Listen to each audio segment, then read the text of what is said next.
4 ఏళ్ళ నుండి స్క్రీన్ మీద ఎప్పుడెప్పుడు చూస్తానని కరువు ఆశ. ఇది డిస్కషన్ వీడియో రివ్యూ కాదు, స్పాయిలర్స్ అలర్ట్. బొక్కలండి ఏముంటాయి, మూవీ టీం వాళ్ళు ప్రమోషనల్ మెటీరియల్ అని ట్రైలర్లు టీజర్లు రిలీజ్ చేస్తారు, వాటిలోనే అంతా ఉంది. కట్ చేస్తే సినిమా స్టార్ట్ అయితే ఒక డీప్ ఎమోషన్, అది ఒంటరితనం. నా వాళ్ళు ఎవరూ లేరని స్క్రీన్ మీద ఈ ఎమోషన్ని కాంగ్ ఫీల్ అవుతూ ఉంటే సీట్స్ మీద ఉన్న ఆడియన్స్ కూడా ఆ ఎమోషన్ ఫీల్ చేస్తారు. అంటే ఎలా అంటే ఇలాంటి పెద్ద పెద్ద మాన్స్టర్స్, డైనోసార్స్, ట్రాన్స్ఫార్మర్స్ వీళ్ళని చూపించేటప్పుడు వీళ్ళ పవర్ని, స్ట్రెంగ్త్ని మాత్రమే చూపిస్తారు. అది చూసి అలసిపోయి మేమంతా. ఫస్ట్ టైం ఈ మూవీ వాళ్ళు ఈ సినిమా హీరో అంటే కాంగ్ అనమాట. ఈ సినిమా హీరో స్ట్రగుల్ అవ్వడం చూపిస్తారు, తన ఒంటరితనాన్ని చూపిస్తారు. It is very very very nice actually, చాలా నచ్చింది నాకైతే. అండ్ గాడ్జిల్లా దేవుడు డిస్ట్రిక్ట్ ఎర్త్ని కాపాడుతూ ఉంటాడు అనమాట మాన్స్టర్స్ నుండి. టియోమట్ అనే ఒక మాన్స్టర్ ఉంటుంది, చాలా బాగుంటుంది, పింక్ కలర్లో ఉంటుంది అనమాట, చాలా బ్యూటిఫుల్గా ఉంటుంది. దానికి కొంచెం లెంత్ ఇచ్చుంటే బాగుండేది అని నాకైతే అనిపించింది. ఈ సినిమాలో గాడ్జిల్లాని తక్కువ చేసి చెప్తున్నాను అనుకోకండి. ఈ సినిమాలో ఈజ్ ఓజీ మాన్స్టర్, వివిధ టైటాన్స్ నుంచి భూమిని కాపాడుతూ ఉంటాడు, చంపేస్తాడు కూడా.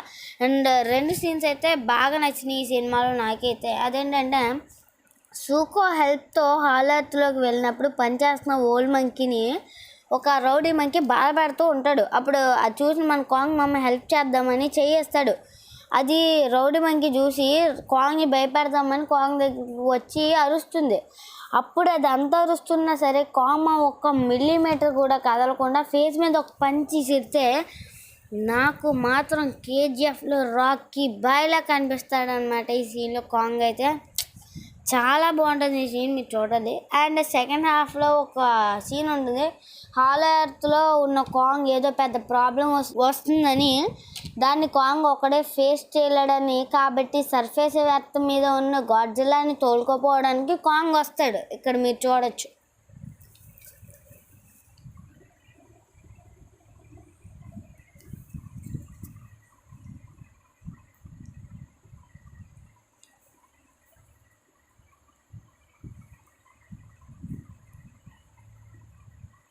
అండ్ ఇలా కాంగ్ రావడం చూసిన మన గాడ్జిల్లా మళ్ళీ ఛాలెంజ్ చేస్తున్నాడు అనుకొని రేజ్ అయిపోతుంది. అండ్ కాంగ్ ఆపుతుంటాడు, వద్దు మామ, ఆపే మామ అని, కానీ వినదు. అప్పుడే బీస్ట్ గ్లవ్ వేసుకున్న కాంగ్కి ఎక్కడో తిక్కరేగుతుంది.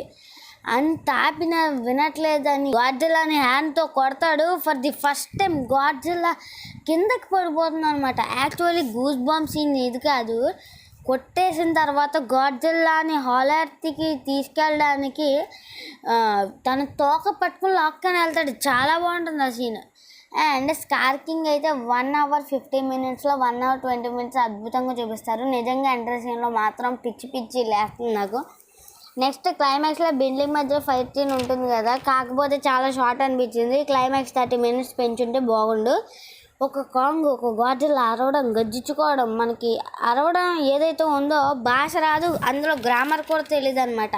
అయినా కంప్లీట్గా అర్థమవుతుంది. ఈ సినిమాలో ఐకానిక్ సీన్స్ చాలా ఉంటాయి అనమాట, థియేటర్లో ఖచ్చితంగా చూడాలన్నమాట. అఫ్కోర్స్ ఇప్పుడు కాంగ్కి స్టార్టింగ్లో ఉన్న ప్రాబ్లం లేదనమాట, ఎందుకంటే తనకు ఇల్లు దొరికింది, తన ప్రజాతి దొరికింది. క్లైమాక్స్లో రిటర్న్ అయిన కాంగ్ని చూసినాక నాకు ఏమనిపించిందంటే బలమున్నోడిదే రాజ్యం, బలమున్నోడిదే కుర్చీ. సో అంతే అనమాట ఈ వీడియోకి అయితే. సో ఐ హోప్ మీకు ఈ వీడియో నచ్చే ఉంటుంది అనుకుంటున్నాను. కాబట్టి లైక్, షేర్, సబ్స్క్రైబ్ ఖచ్చితంగా చేయండి. ఒక 50 likes అయితే చాలాకే పెడుతున్నాను. బాయ్.